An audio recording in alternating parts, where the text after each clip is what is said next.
Selamat datang di channel Evanstone Manopo.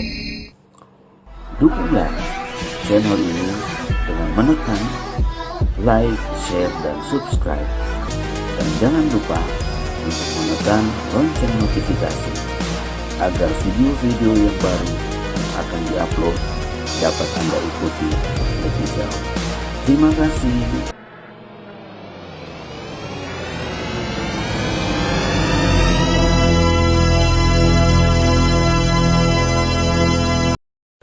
Sudah 2 bulan publik diharu-birukan dengan kasus Verdi Sambo. Perhatian publik pada kasus itu sangat luar biasa. Langkah tegas Kapolri yang awalnya dipandang ragu-ragu justru patut diapresiasi karena tidak hanya menetapkan Jenderal Bintang 2 sebagai tersangka, namun juga memecat banyak anggota kepolisian. Tak hanya itu, hampir 100 anggota polisi diperiksa karena dugaan menghalang-halangi proses penyidikan. Akankah kasus pembunuhan Brigadir Yosua akan jadi momentum untuk evaluasi dan Polri berbenah diri? Inilah satu meja The Forum spesial ulang tahun Kompas TV ke-11, Siasat Kapolri Perbaiki Citra. Saya telah bersama dengan Kapolri Jenderal Listio Sigit Prabowo. Pak Kapolri, selamat malam. Selamat malam Mas Budiman. Terima kasih. Udah agak cerah kelihatannya ya. Selalu cerah, Pak. Selalu cerah ya. Udah agak lega, semuanya sudah lebih tertata, lebih teratur ya Pak. Ya, alhamdulillah, puji Tuhan. Puji Tuhan. Tapi pertanyaan saya Pak, banyak orang bertanya-tanya Pak Kapolri, kenapa sih tragedi Duren 3 dengan Pak Sambo ini bisa terjadi? Jadi memang ini peristiwa yang untuk kami juga terus terang ini pukulan ya. Pukulan? Ya, karena memang di saat kita sedang memperbaiki citra institusi, karena memang dari awal pada saat kita masuk kan kita juga memulai dari mendengarkan aspirasi masyarakat tentang harapan masyarakat tentang Polri. Kita akan start dari situ dan itu kan kita sampaikan pada saat awal kita melakukan kegiatan fit and proper test di DPR. Dan saat itu kita berdasarkan hasil survei awal kita di angka 74 sehingga 74%. Ya, 74% sehingga kemudian dengan melaksanakan berbagai program transformasi menuju Polri yang presisi pada saat itu, kemudian bagaimana kita mencoba mendengar dan kemudian apa yang menjadi aspirasi masyarakat, kemudian juga kita sesuaikan melaksanakan program-program untuk mengawal kebijakan pemerintah utamanya, dan kemudian hal-hal yang memang harus kita lakukan sesuai dengan harapan masyarakat. Saat itu kan angka kita sempat naik menjadi 76%. Artinya itu pekerjaan yang sangat berat dan ini dilakukan oleh kita semua dari atas sampai bawah ini bareng-bareng. Makanya begitu ada peristiwa Sambo ini memang dampaknya luar biasa. Angka kita tiba-tiba turun di angka berapa? Sekitar 54, sekian ya dari Mas Burhan, dan tentunya ini pukulan buat kita tentunya. Jadi inilah yang kemudian tentunya menjadi tekad kita untuk betul-betul bisa menuntaskan. Memang awalnya agak sulit Pak Budiman karena memang di awal-awal Saudara FS ini kan menceritakan peristiwa skenario yang terjadi di Duren 3 itu kan peristiwa tembak-menembak. Oke. Ya, dan itu disampaikan ke banyak orang, termasuk saya. Termasuk Pak Kapolri diceritain skenario pertama. Ya, sehingga pada saat itu saya tanyakan kepada yang bersangkutan, kamu jujur kamu terlibat atau tidak? Oke. Saya tanyakan, 2 kali saya tanyakan, saya sampaikan karena saya akan proses ini sesuai dengan fakta. Jadi kalau kira-kira peristiwanya tidak seperti itu, ceritakan. Tapi kalau memang seperti itu, nanti akan kita lihat pembuktiannya sesuai dengan fakta. Memang kemudian banyak muncul informasi-informasi kejanggalan ya, apalagi pada saat kemudian meledak dari keluarga almarhum Joshua di Jambi, karena waktu itu dilarang untuk dimakamkan secara kedinasan, dan itu kemudian semakin membesar sehingga kemudian kita putuskan saat itu untuk membentuk tim sus. Ya, tim sus itu kita libatkan para pejabat utama Polri yang memang langsung saya libatkan Wakapolri, Pak Irwasum, dan Kabar Eskrim dan Kabig, serta beberapa tim ya yang terlibat yang memiliki integritas. Saat awal kita minta untuk Sambo kita nonaktifkan pada saat itu. Kita nonaktifkan karena kami juga mendapatkan informasi-informasi bahwa ada kesulitan dari tim sus pada saat itu untuk bisa bekerja dengan baik. Kemudian saya dalami dan ternyata memang saya mendapatkan informasi bahwa ada upaya untuk menghalang-halangi, mengintimidasi, bahkan membuat cerita-cerita di luar yang dilakukan untuk memperkuat skenario yang bersangkutan ke banyak orang lah, kepada orang-orang yang dianggap memiliki pengaruh lah seperti itu. Sehingga kemudian kita putuskan untuk kita nonaktifkan. Kemudian kita lihat bahwa penyidik pun saat itu sempat takut. Sempat takut? Sempat takut, karena ada bahasa-bahasa bahwa mereka semua nanti akan berhadapan dengan yang bersangkutan. Sehingga dari situ kita putuskan 25 orang ya pada saat itu, termasuk yang bersangkutan, untuk kita mutasi demosi dan kita ganti dengan pejabat yang baru. Alhamdulillah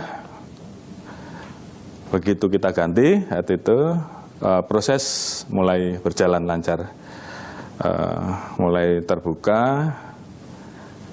Kemudian kejanggalan-kejanggalan yang pada saat itu kita dapat itu mulai bisa terjawab. Utamanya memang saat itu kita mulai start dari masalah perkenaan ataupun temuan balistik di TKP yang berbeda dengan apa yang dia sampaikan.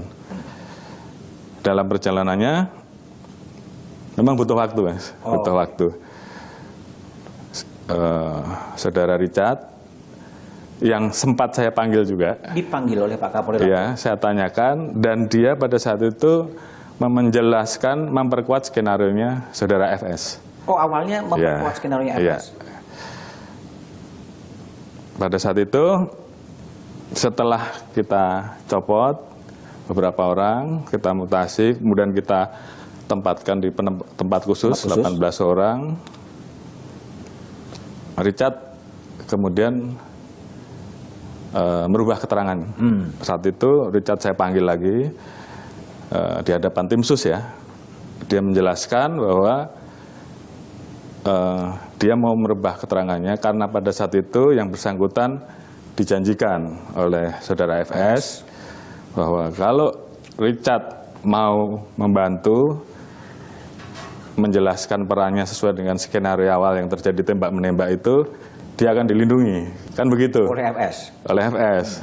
Namun faktanya kan pada saat itu si Richard kita tetapkan sebagai tersangka. Sehingga kemudian dia sampaikan ke saya, Pak, saya tidak mau dipecat. Saya akan bicara jujur, kan begitu. Jadi ini memang melalui proses yang cukup panjang. Dari situ kemudian dia membuka awal bahwa saat itu dia melihat FS memegang senjata dan menyerahkan ke dia. Tapi berikutnya saya minta untuk didalami lagi. Yang bersangkutan kemudian menjadi lebih tenang. Kita serahkan kepada tim pada saat itu. Kemudian dia menulis tentang kronologisnya secara lebih lengkap. Nah, di situ kita kemudian mendapatkan gambaran bahwa peristiwa yang terjadi bukan tembak-menembak. Bukan tembak-menembak. Tapi lebih kepada Richard menembak yang didahului dengan adanya peristiwa di Saguling ya. Ada informasi dari Ibu PC kepada FS, yang terus kemudian saat itu si Richard dipanggil, ditanya apakah yang bersangkutan siap untuk membantu, karena saat itu FS menyampaikan bahwa saya ingin bunuh Richard, saya ingin bunuh Joshua. Oh, oke. Ya, si Richard, saya siap. Kalau kamu siap, kamu saya lindungi. Kira-kira begitulah. Ya. Sehingga kemudian dengan keyakinannya dia itulah dia tetap mempertahankan. Berubah pada saat kemudian Richard kemudian ditetapkan tersangka. Nah, itu yang kemudian membuka tabir, yang lain kemudian mulai merubah keterangannya dan akhirnya kasus ini bisa terungkap. Ini juga tidak mudah karena memang di awal ada CCTV yang kita butuhkan. CCTV di tempat satpam. Yang waktu itu juga kemudian hilang. Ya. Akhirnya pada saat saya memimpin rapat pada saat itu dengan tim sus, saya tanya, saya interogasi dari Polres Jakarta Selatan, kemudian dari Propam. Di saat itu muncul pengakuan bahwa yang mengambil CCTV itu adalah saudara I, gitu kan, atas perintah dari saudara H dan saudara A. Dari situ mulai terbongkar, hingga waktu itu kita minta untuk didalami. Jadi memang ini tahap demi tahap ya Pak ya? Memasang atau menyambungkan pasal-pasalnya ini memang butuh waktu. Ya. Pak Kapolri, ada juga pertanyaan publik Pak. Sebetulnya Pak Kapolri termasuk diperang, dibohongin oleh Sambo juga Pak ya? Jadi memang saat itu saya sudah sempat bertanya seperti yang tadi saya sampaikan. Bahkan dia menyampaikan, dia bersumpah kan? Bersumpah di hadapan Pak Kapolri? Beberapa kali saya tanyakan, termasuk terakhir pada saat Richard sudah mulai berubah keterangannya, saya panggil, saya minta untuk dipanggil, sebelumnya dihubungi dengan telepon oleh anggota kita loudspeaker. Dia jelaskan bahwa dia masih tidak mau mengakui. Oh. Sampai datang di tempat saya tanya sekali lagi, dia masih bertahan bahwa memang begitu faktanya, kata dia. Oke. Sehingga kemudian dari keterangan-keterangan yang ada, dari persesuaian-persesuaian, akhirnya pada saat selesai dia dipatsuskan, pada saat itu dipatsuskan, 2 hari kemudian dia mengakui perbuatannya. Mengakui semuanya. Ya. Jadi memang bahasa dia namanya juga mencoba untuk bertahan. Gitu. Mencoba bertahan. Jadi nutupin ya, gitu ya. Tapi ya berkat kerja keras dari tim semuanya, termasuk bagaimana kita berusaha untuk membongkar kasus ini seterang-terangnya, ya alhamdulillah semuanya kemudian bisa terungkap. Jadi kalau polisi Pak Kapolri sekarang, siapapun yang terlibat dalam kasus Sambo maupun obstruction of justice atau apapun itu akan dibersihkan semua atau gimana? Ya, yang pasti kasus ini kan betul-betul membuat marwah Polri jadi jatuh. Jadi yang kita lakukan saat ini adalah sesuai dengan arahan Bapak Presiden. Ceritakan, buka fakta sebenarnya, tidak ada yang ditutupi. Jadi ya kita lakukan bahwa kita proses tegas siapapun itu yang terlibat. Saat ini sudah kita tetapkan 5 tersangka ya. Dan 3 adalah anggota polisi, FS, kemudian si RE, dan kemudian satu lagi R ya. Itu kita tetapkan. Kemudian yang obstrak saat ini kita proses 7 orang kalau tidak salah. Ada yang berpangkat FS sendiri, bintang 1 juga ada, terus yang berpangkat kombes juga ada. Artinya semua yang terlibat di situ kita proses. Kemudian kan kita periksa ada kurang lebih hampir 100 ya, 97 lah kurang lebih. Di situ kan kemudian kita pilih mana yang melanggar kode etik, mana yang di bawah tekanan, mana yang sebenarnya kena prank, tapi kan juga ada aturan-aturan di kita kan yang seharusnya dia mengklarifikasi atau paling tidak menolak perintah atasan kan, kalau dianggap perintah itu salah kan juga itu ada aturannya. Jadi komitmen kita harus tindak tegas terhadap yang terlibat, karena ini adalah pertaruhan terkait dengan mengembalikan marwah Polri. Penindakan baik melalui sidang kode etik maupun sidang pidana kalau pidananya ada ya Pak? Betul, jadi dua yang kita tempuh, ke dalam kita proses, pidana juga kita proses. Oke. Kalau proses perjalanan reformasi kultural di tubuh kepolisian, yang Pak Kapolri juga sudah mencanangkan presisi dan humanis, diawali dengan kasus Sambo, bagaimana ini kemudian akan coba dikoreksi Pak untuk kembali menirkan atau mengurangi kultur-kultur kekerasan yang ada di tubuh kepolisian? Baik, terima kasih. Jadi saya kira 1,5 tahun itu adalah proses yang sangat panjang ya.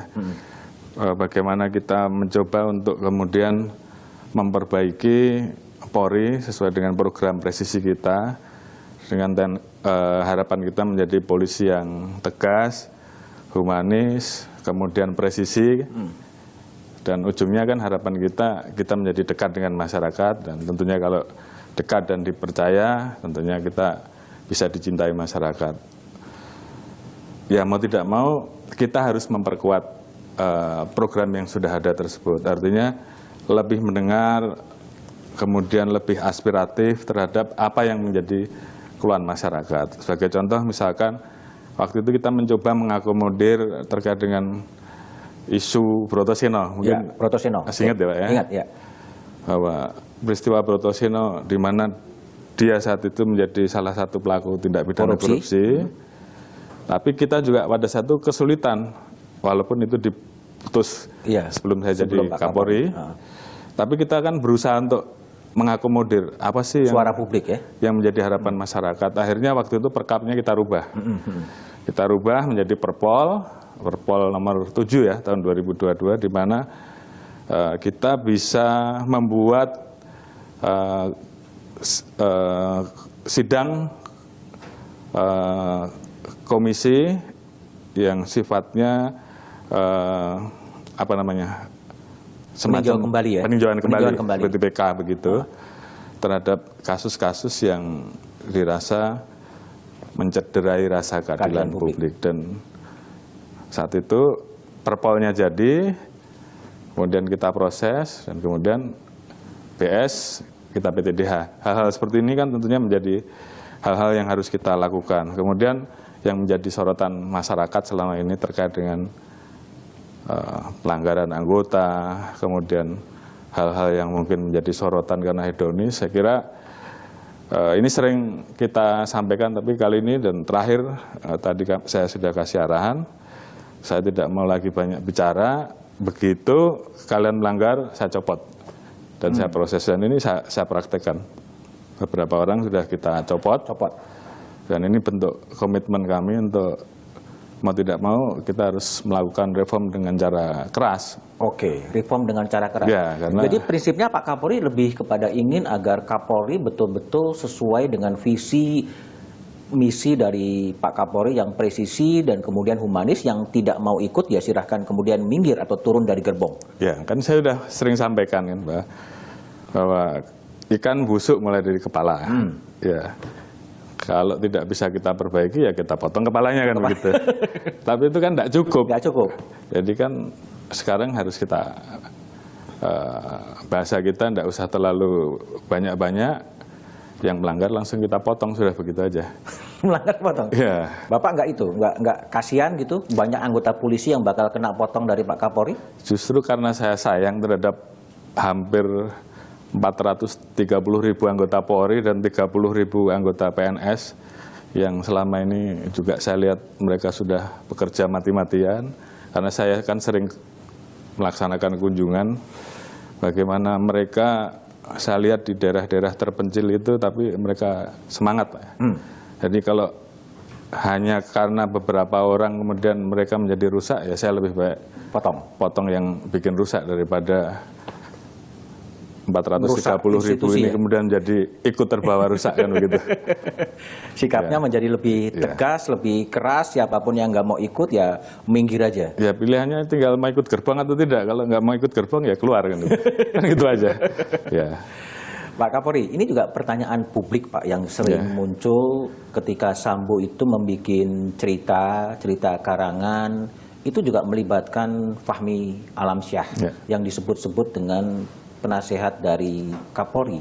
Itu gimana sih Pak duduk soalnya? Baik, jadi memang betul Fahmi Alamsyah itu penasihat ahli Kapolri, tapi memang ya mungkin dalam kesehariannya saya tidak pernah bertemu. Sehari-harinya dia lebih banyak dengan saudara FS. Sehingga ini juga yang kemudian membuat suasana di publik dan juga suasana di internal juga menjadi terganggu karena peran FS ini yang berkeliling kemana-mana. Dan inilah yang kemudian juga mau tidak mau menjadi penghambat ya dalam proses ini. Beberapa waktu yang lalu saudara FA sudah mengundurkan diri dan saya sudah minta kepada tim kalau memang ditemukan adanya pelanggaran pidana proses. Saya sudah sampaikan begitu. Karena semuanya supaya menjadi jelas. Yang jelas di sisi ini saya memiliki komitmen bahwa siapapun yang terlibat, walaupun awalnya saya dianggap ragu-ragu dan sebagainya, bukan karena ragu-ragu, tapi saya yang mengedepankan scientific crime investigasi. Kemudian juga ada kendala-kendala psikologis yang dihadapi oleh para penyidik pada saat itu, termasuk juga tim sus yang sebenarnya posisinya cukup cukup kuat, tapi juga sempat terganggu sempat terganggu dan itu yang akhirnya saat itu kita putuskan untuk yang bersangkutan dimutasikan dan kita ganti dengan pejabat baru. Dan saya kira kita melampaui hambatan-hambatan tersebut dan ya hasilnya seperti yang sekarang. Dan mudah-mudahan karena ini sudah menjadi komitmen kami bahwa kita akan transparan, tidak ada yang ditutup-tutupi.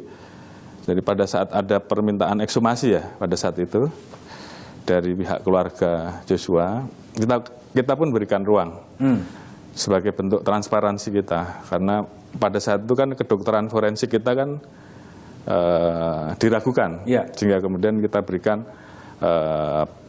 permohonan ekshumasi itu, dan pada saat itu Persatuan Dokter Forensik ya dari berbagai rumah sakit bergabung untuk melaksanakan itu, dan alhamdulillah ternyata hasilnya tidak jauh berbeda. Ya. Karena waktu itu kan yang dimunculkan ada penyiksaan selain luka tembak, tapi ternyata sama dan bisa dijelaskan bahwa ada tambahan luka itu karena kaitannya dengan pemasangan atau formalin dan sebagainya. Artinya hal itu juga yang kita lakukan sebagai bentuk transparansi, termasuk juga dari awal saya minta tim sus untuk melibatkan Kompolnas, Komnas HAM, dan juga mungkin teman-teman dari mitra kami dari DPR dan masyarakat juga ikut mengawasi. Sehingga setiap prosesnya kita mencoba untuk sampaikan ke publik, termasuk kemarin pada saat proses ekshumasi ulang itu pun publik bisa melihat. Terus kemudian pada saat proses rekonstruksi kemarin publik juga bisa melihat, dan di dalamnya juga ada pihak-pihak yang mewakili ya, karena memang tempatnya kecil. Tapi semua itu kita lakukan dalam rangka menjaga transparansi, termasuk juga pada saat sidang etik kan, itu juga publik bisa melihat. Jadi semua itu kita lakukan bahwa tidak ada yang kita tutup-tutupi, dan kita transparan dalam hal ini. Pak Kapolri, banyak orang yang kemudian berpikiran ya bahwa kasus Sambo ini bisa mengganggu soliditas di internal kepolisian. Nah, sejauh mana Pak Kapolri take lead gitu, memimpin bahwa Polri ini kemudian siap, solid untuk kemudian memulihkan kepercayaan publik yang cenderung turun dan kemudian akan naik lagi? Menurut saya memang ada yang berasumsi seperti itu, apalagi di saat-saat awal ya. Di saat-saat awal kita melakukan pemeriksaan kan karena adanya upaya-upaya intimidasi, upaya-upaya untuk menghalangi kan membuat situasi internal seperti kemudian terpecah. Tapi saya melihat setelah proses hambatan tadi kita bereskan, kita semua solid untuk menuntaskan ini. Dan beberapa kali saya sudah memimpin rapat Vikon dengan para Kapolda, bahwa justru momentum ini harus membuat kita lebih solid. Karena memang tugas kita bagaimana mengembalikan marwah kepolisian, dan itu hanya bisa kita lakukan dengan kita melakukan hal-hal yang kemarin harus kita ubah, kita perbaiki, dan kita tingkatkan kualitasnya. Oleh karena itu, ini juga justru menjadi momentum kita untuk kemudian inilah saatnya untuk kita berbenah dan memperbaiki, lebih mendengar aspirasi masyarakat. Karena saya sendiri sampai sekarang, Pak, akun pribadi saya itu hampir setiap hari itu 40-50 pengaduan masuk. Bapak jawab sendiri? Iya. Belum kita buka ruang pengaduan di Propam Presisi, dan Dumas Presisi itu juga hampir rata-rata 20-30. Jadi saya minta kepada Kapolda, kepada seluruh jajaran kepolisian, ini saatnya kalian untuk lebih aspiratif, lebih mendengar dan kemudian segera menindaklanjuti, karena di sini adalah momentum untuk betul-betul kita bisa memperbaiki diri. Dan terhadap yang sifatnya pelanggaran seperti tadi saya sampaikan, ya kalau nggak ada ampun. Kita sudah kasih peringatan di awal-awal, kali ini saya tidak usah perlu pakai peringatan lagi. Begitu ada yang lapor, periksa propam, copot, sudah begitu aja. Tapi yang baik kan tetap harus kita kasih reward. Banyaklah Babin Kamtibmas yang baik-baik, dinasnya jauh-jauh, dan sekarang mereka merasa bangga menjadi Babin Kamtibmas. Dan itu buat saya itu adalah suatu hal yang baik ya. Terus beberapa polsek kita rubah yang tadinya mereka memiliki kewenangan untuk penegakan hukum, tapi karena kita melihat bahwa jumlahnya terbatas, maka lebih baik dia melakukan hal-hal yang sifatnya problem solving, hal-hal seperti itu kita tingkatkan. Artinya bagaimana meningkatkan kualitas pelayanan, mengurangi hal-hal yang bisa berdampak terhadap pelanggaran, pemanfaatan teknologi informasi itu juga menjadi hal yang terus kita lakukan, sehingga interaksi-interaksi yang kemudian menyebabkan pelanggaran itu bisa kita hindari. Salah satunya program SIM online, ya STNK online, kemudian juga yang sekarang kita kembangkan sistem tilang elektronik. Ya, baik yang sifatnya stasioner ataupun mobile. Ini yang terus kita kembangkan, sehingga ya ke depan harapan kita postur polisi yang tegas tapi juga humanis itu bisa betul-betul kita tampilkan ya.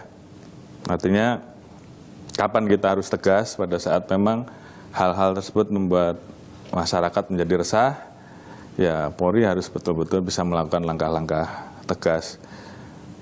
Kejahatan yang meresahkan masyarakat, masalah narkoba itu juga sudah saya sampaikan, jangan lagi ada yang main-main dengan narkoba, dan itu saya buktikan beberapa orang sudah kita copot, dan kita PTDH. Masalah judi juga, ya ini juga kemudian menjadi isu kan. Ya. Saya minta tidak ada lagi yang main-main dengan judi, bongkar sampai ke atas. Saat ini saya sudah minta ke teman-teman di PPATK untuk menelusuri rekening-rekening yang ada untuk ditarik, untuk dibongkar ke atas. Jadi ini salah satu bentuk bahwa kita serius, dan segala macam penyakit masyarakat saya minta untuk dibersihkan, dan ini harus berkelanjutan. Oke. Pak Kapolri bicara soal penyakit masyarakat judi, ya itu kan juga beredar Pak Kapolri, yang Pak Kapolri juga di DPR sempat ditanya soal diagram kekaisaran Sambo, konsorsium 303. Itu apa sih Pak sebetulnya yang terjadi seperti itu? Ya saya melihat bahwa fakta judi itu ada, betul ada kan? Artinya saya melihat bahwa pemberantasannya masih belum maksimal. Nah, tentunya terkait dengan apakah betul ada konsorsium, saya sudah perintahkan untuk itu diusut tuntas. Memang banyak yang sekarang sedang lari ke luar negeri kan begitu. Lari ke luar negeri. Ya, tapi saya sudah minta usut sampai ke atas, begitu didapatkan nama, red notice atau cekal, dan kemudian dari situ kita ungkap apakah ada anggota yang terlibat atau tidak. Tapi paling tidak langkah itu saya tidak ragu-ragu, dan itu sudah saya minta untuk betul-betul bisa diungkap. Tapi terkait dengan adanya konsorsium atau tidak, kan kita bicara scientific crime, ya tentunya saya berjalan dari pembuktian ya. Itu bagian diagram itu memang dikeluarkan, ada yang menyebut dari luar, ada yang menyebut dari dalam. Kalau hasil penyelidikan dari kepolisian, gimana tuh konsorsium 303 itu? Ya pastinya ada yang membuat. Mungkin saja ada informasi dari dalam, tapi juga bisa saja dari Luar. pihak luar. Ini yang sedang kami dalami. Bisa juga untuk membusukkan kepolisian di dalam. Ya yang penting kalau buat saya, bagaimana kemudian anggota betul-betul komit bahwa yang namanya judi online ataupun segala macam perjudian betul-betul bisa diberantas, karena ya buat kita itu juga salah satu yang membuat citra Polri menjadi rusak. Turun. Ya. Kalau persisnya soal propam, Pak, banyak orang menyebutkan propam ini polisinya polisi, kewenangannya begitu penuh, sosoknya kemudian ditakuti. Nah, setelah kasusnya FS, ini propam apakah akan ada redefinisi ulang, propam akan jadi seperti apa atau bagaimana? Ya, jadi sebenarnya propam ini kan sebagai salah satu satker di kita yang tugasnya memang menjaga citra Polri dan benteng terakhir pencari keadilan, kan begitu. Motonya kan seperti itu. Memang tugas dia adalah untuk menangani masalah-masalah pelanggaran yang dilakukan oleh anggota. Mulai dari penyelidikan itu kemudian ditentukan apakah ini masuk dalam ranah etik yang bisa diproses oleh etik, atau ini masuk kepada pidana yang bisa diteruskan ke reserse. Sebenarnya sudah ada pemilahannya. Kalau etik, maka dia bisa melanjutkan dari proses penyelidikan menjadi semacam penyidikan. Kemudian terkait dengan proses sidangnya, sebenarnya itu melibatkan satker-satker lain. Jadi tidak propam berdiri sendiri, sehingga hasil keputusan dari sidang komisinya sebenarnya adalah keputusan sidang yang di dalamnya berisi perangkat-perangkat yang tidak hanya propam saja. Oke. Masalahnya kalau kemudian fungsi propam dikecilkan, propam yang seperti ini aja masih banyak pelanggaran, apalagi kalau kemudian dikurangi kekuatannya. Kalau saya pengennya malah dibesarkan lagi kan seperti itu. Tapi sebenarnya lebih kepada siapa yang menjadi sosok yang mengawaki.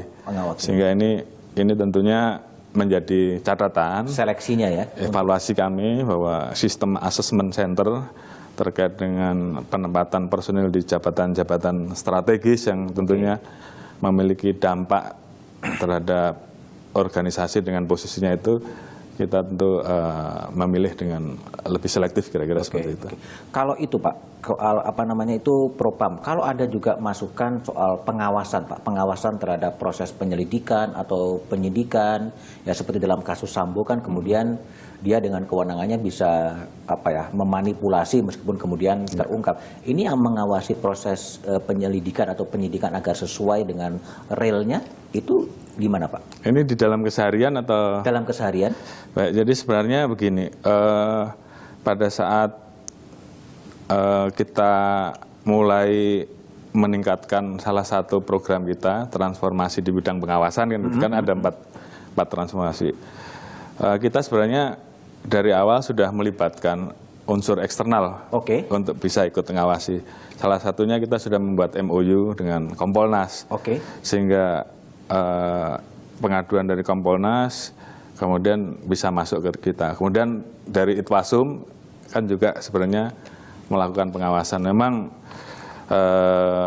sebenarnya hal-hal tersebut sudah berusaha kita lakukan. Proses penyidikan juga sebenarnya sama. Ada yang namanya wasidik, sehingga pada saat mungkin prosesnya tidak benar, itu bisa diklarifikasi di wasidik. Namun semua fungsi-fungsi itu memang kemudian yang paling utama adalah yang mengawaki sesuai atau tidak. Karena di satker manapun potensi untuk kemudian yang bersangkutan melakukan penyalahgunaan wewenang kan pasti ada.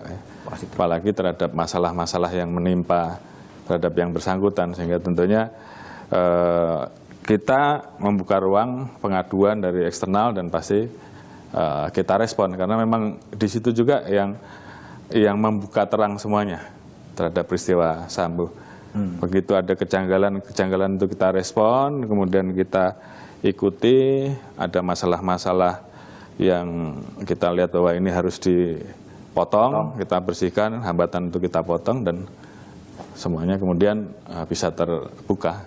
Oke, kalau pekan lalu kan hari ini maksudnya Komnas kan juga mengatakan perlunya pengawasan eksternal ya yang untuk bisa ikut membantu agar penyelidikan atau penyidikan itu sesuai dengan relnya dari apa yang seharusnya. Gimana Pak Kapolri melihat bahwa ada usulan dari Komnas agar ada dibukanya pengawasan yang sifatnya eksternal terhadap kepolisian? Ya, memang khusus kasus FS tentunya kita minta semua pihak untuk ikut mengawasi, ya kan. Dari proses di kami dan kemudian nanti pindah ke kejaksaan, dan pada saat sidang pasti ini udah otomatis publik juga semuanya ikut mengawasi dan semua pihak ikut mengawasi. Tapi untuk hal-hal yang lain kita kan terbuka selama ini untuk menerima pengaduan dari luar. Mereka bisa melakukan pengecekan terkait dengan masalah-masalah yang diadukannya, dan kalau kemudian ada hal-hal yang tidak sesuai, sebenarnya kan kita berikan ruang untuk kemudian itu bisa dilaporkan. Dan mekanisme pengawasan eksternal saya kira tadi sudah saya sampaikan, bisa disampaikan oleh teman-teman yang ada di Kompolnas, yang ada di Komisi 3, ataupun mungkin teman-teman di Komnas. Yang intinya setiap ada informasi terkait dengan keluhan pasti kita tindak lanjuti. Jadi mekanisme itu sebenarnya sudah berjalan. Tinggal bagaimana memperkuat saja. Intinya Polri terbuka untuk adanya kritik, adanya masukan supaya kita bisa jadi lebih baik. Termasuk ada rancangan bikin hari demo mengkritik polisi itu. Jadi kita juga mencoba untuk mengubah mindset lah ya.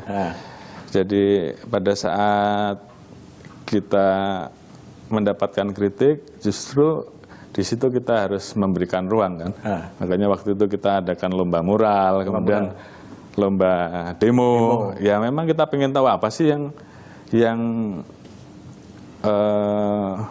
digambarkan oleh masyarakat tentang kesan tentang polisi kan begitu. Di situ saya sampaikan yang paling berani mengkritik Polri sahabat Kapolri dan dapat nominasi nomor 1 kan begitu ya.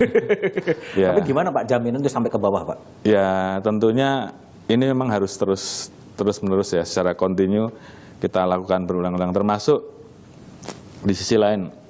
Waktu itu kita mencoba untuk menyelenggarakan yang namanya Hugeng Award ya. Hugeng Award ya. Ya, kita juga pengen kan anggota-anggota kita yang memiliki integritas itu bisa kemudian terpilih. Dan alhamdulillah waktu itu yang mengusulkan itu justru dari pihak luar, Pak. Bukan kami yang memilih. 67.000 yang masuk. Oh, calonnya ya? Ya, dan itu yang mengusulkan dari masyarakat. Artinya buat kami ya itu menjadi hal yang menjadi energi positif lah, bahwa hope masyarakat terhadap kami ada. Dan ini selalu saya sampaikan kepada anggota-anggota bahwa ini loh tingkat kepercayaan publik, ini loh hal-hal yang tidak disuka, ini hal-hal yang disuka oleh masyarakat. Kalau kita pengen baik ya yang nggak disuka ini dibersihkan, yang disuka ya harus ditingkatkan. Hal-hal itu selalu kita sampaikan di dalam rapat-rapat mingguan kita. Hugeng Award Pak, sebetulnya apa sih ketika Pak Kapolri menggelar Hugeng Award? Itu artinya memang harapannya adalah polisi-polisi itu menjadikan perilaku Hugeng, gaya Hugeng yang memang sangat sederhana itu menjadi panutan, atau pesan apa yang Bapak ingin sampaikan dengan memberikan penghargaan Hugeng Award kepada anggota kepolisian? Ya, paling tidak begini, ada nilai-nilai dari Pak Hugeng yang bisa kita ambil, nilai kejujuran, nilai integritas beliau untuk mengabdi terhadap institusi, berani mengatakan tidak atau menolak sesuatu yang menurut beliau diyakini itu tidak benar. Hal-hal seperti itu kan harus terus kita jaga. Karena saya meyakini masih banyak anggota yang sangat baik yang selama ini mungkin tidak terlihat. Dengan kita bangkitkan hal-hal seperti itu, paling tidak muncul kehormatan.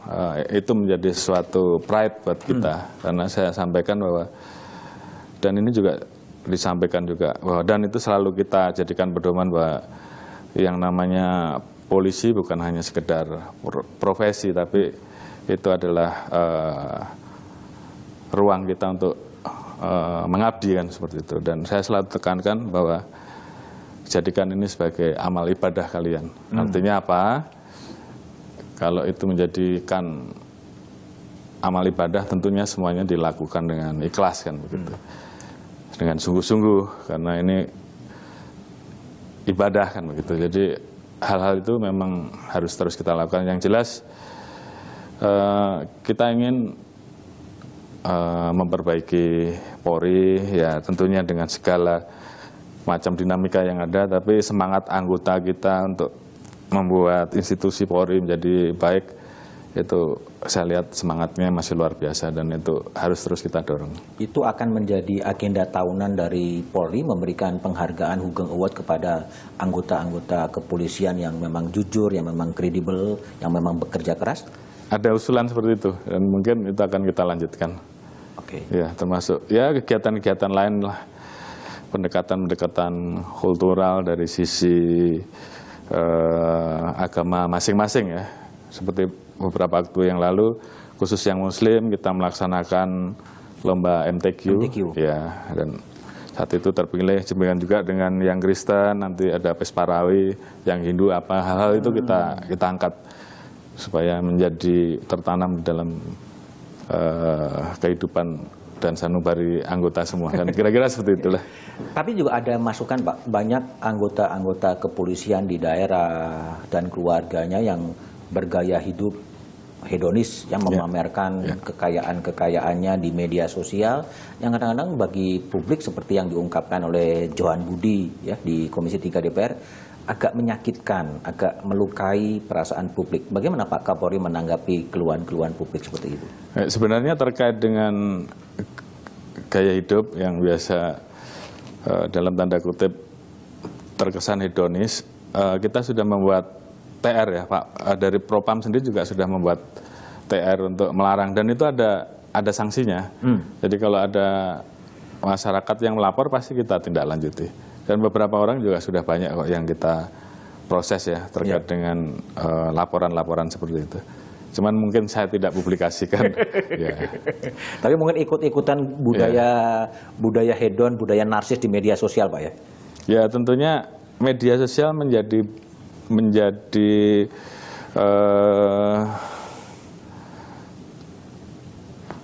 sarana ataupun media yang positif manakala kita bisa memanfaatkan itu dengan baik kan, untuk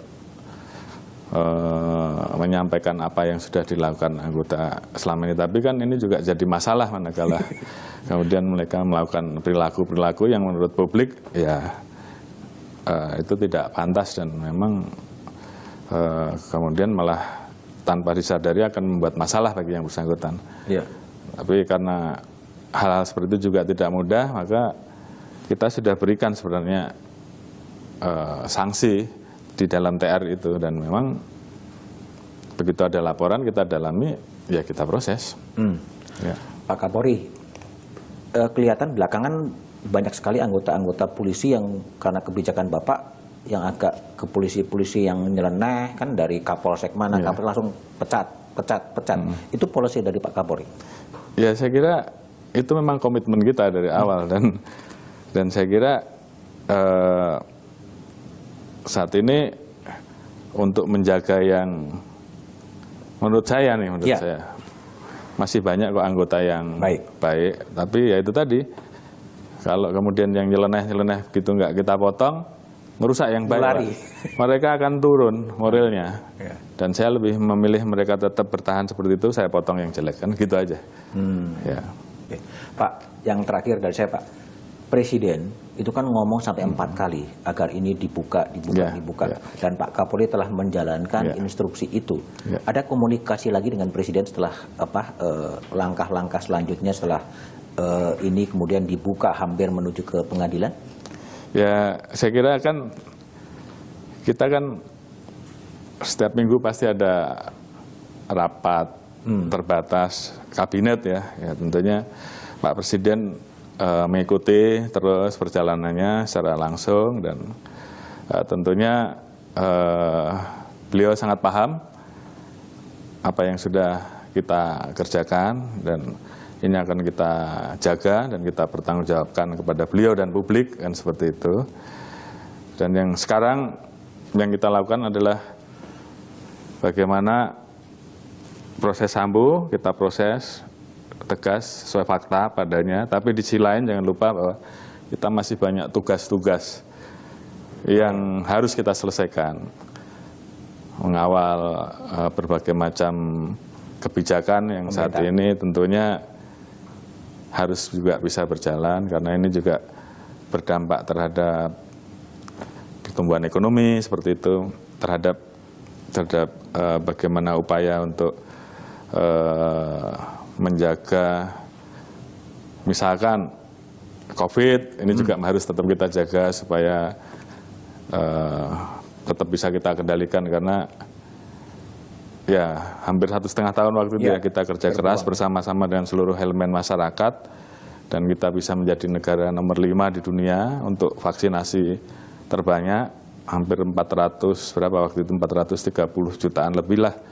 Dan ini kan menjadi bagian-bagian yang harus terus kita kerjakan ke depan, apalagi ada isu terkait dengan kenaikan BBM, bagaimana kita harus mengelola agar harga Kamtipmas tetap bisa terjaga dan juga melanjutkan program-program presisi kan begitu, sehingga kita betul-betul bisa mewujudkan bagaimana menjadi Polri yang tegas, humanis, kemudian bisa memenuhi rasa keadilan yang diharapkan oleh masyarakat, dan tentunya bagaimana semakin hari anggota-anggota saya bisa semakin dekat dan dicintai masyarakat. Ini kan menjadi program besar yang harus kita lakukan. Polri yang presisi, Polri yang humanis, ibaratnya itu 100% atau 100 langkah, sekarang udah di tahap berapa langkah?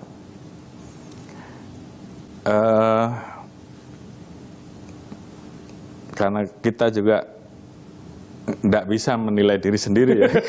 Tapi kepuasan publik ya, kita serahkan kepada teman-teman yang memiliki lembaga survei dari publik, tapi yang jelas kita akan terus berbenah. Kalau berapa persennya saya nggak tahu.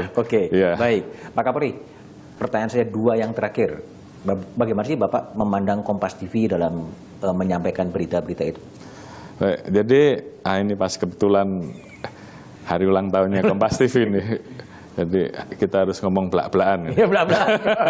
Silahkan belak-belakan, Pak. Dikritik juga boleh. Yang saya lihat bahwa Kompas TV selama ini menyajikan berita-berita secara objektif ya, dan itu tentunya menjadi sesuatu yang harus dipertahankan karena masyarakat kemudian melihat bahwa TV menjadi sarana edukatif ya, sehingga tentunya peran Kompas TV untuk memberikan edukasi kepada masyarakat menjadi sangat penting.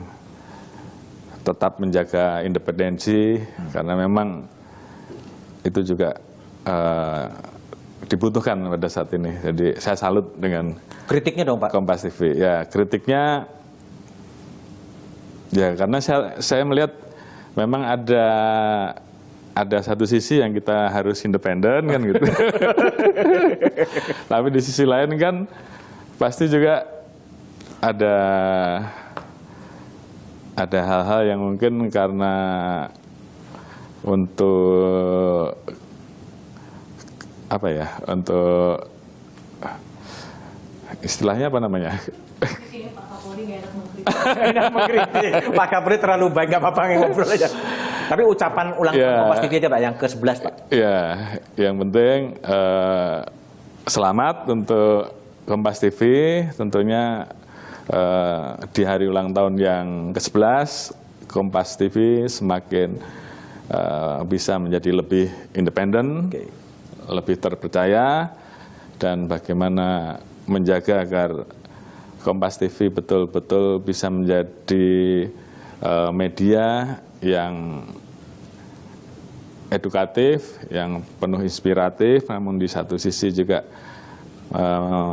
bisa menghibur masyarakat, dan yang utama adalah bagaimana Kompas TV betul-betul bisa menjadi media yang terpercaya dengan berita-beritanya. Baik Pak Kapolri, makasih.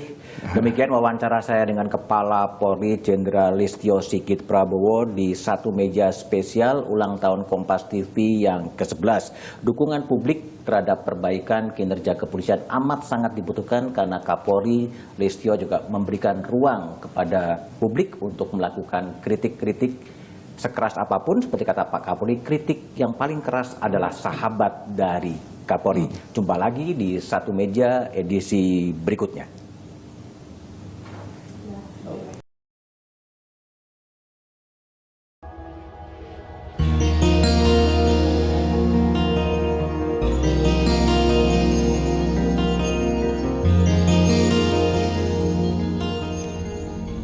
Selamat datang di channel Evang Stone Manopo. Dukunglah channel ini dengan menekan like, share, dan subscribe. Dan jangan lupa untuk menekan lonceng notifikasi agar video-video yang baru akan diupload dapat Anda ikuti lebih jauh. Terima kasih.